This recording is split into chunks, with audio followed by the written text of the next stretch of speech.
لو ألمانيا كانت تعرف إن في واحد مصري هيبقى واقف في البانهوف بياكل كفتة وسمبوسة وشيش طاووق وفراخ في الشارع ما كانوش دخلوني. يوميات الواد بتاع ألمانيا إبيزودن وماتسفيلف، وزي ما انتوا شايفين من الأكل اللي معايا واضح جدا إني لسه راجع حالا من مصر. أيوة، الأجازة زي أي حاجة جميلة بتخلص، وكان لازم أرجع ألمانيا علشان كان ورايا حاجات كتيرة جدا محتاجة تتعمل. وعلشان ما تقولوش إن أنا بكروتكم وبخبي عليكم أحداث مهمة، تعالى أقول لكم أنا جبت الأكل ده إزاي. أنا ببساطة بقى لي 4 سنين ما نزلتش مصر في رمضان، بس السنة دي قررت إني أقضي معاهم ولو حتى أول يوم، عشان بجد كانت وحشاني لمة العيلة والزينة والتواشيح والتراويح وكل الروحانيات الجميلة اللي بفتقدها في ألمانيا واللي ما بتحسش بيها وسط زحمة الشغل والمسؤوليات. والنهاردة هنشوف سوا أجواء تجهيزات البيت لأول أيام الشهر الكريم، وهي فرصة كل ما توحشني الأجواء دي أرجع وأشوف الفلوج ده تاني. وده كان مسافر في الغربة وجاب أجازته هنا معانا.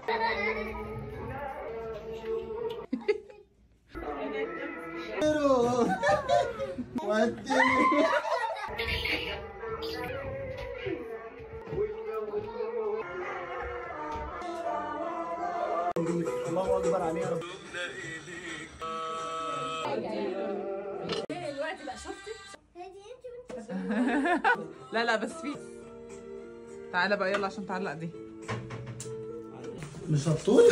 بعد الحمد لله ما ربنا اكرمني وخلاني اقضي ولو اول يوم رمضان مع اهلي، جه الوقت اللي لازم اتحرك فيه على المطار علشان كان عندي شغل كتير جدا مستناني في المانيا، ويمكن ده اكتر سبب اصلا بيخليني اتاخر عليكم في الفلوجات. بس ما تقلقوش، الفتره اللي جايه بجد هحاول يكون في التزام في مواعيد الفلوجز، خصوصا وان لسه في احداث كتيره جدا مهمه محتاج احكيها لكم من اول ما وصلت المانيا، زي مثلا اني نقلت للمره التانية لبيت جديد، بس المره دي هاخد بيت صغنن لوحدي واللي غالبا هبدا فيه حياتي الزوجيه. استنوني الفلوجز اللي جايه علشان احكي لكم ازاي لقيتها وجددتها واشتريت منين فرش البيت وكل حاجه ممكن تنفعك لو بتفكر تعيش في بيت لوحدك في المانيا. وبالمناسبه ده عقد البيت الجديد لقيته في البريد اول ما وصلت المانيا. شكرا انك مكمل فيديو لحد دلوقتي، واشوفكم الفيديو اللي جاي.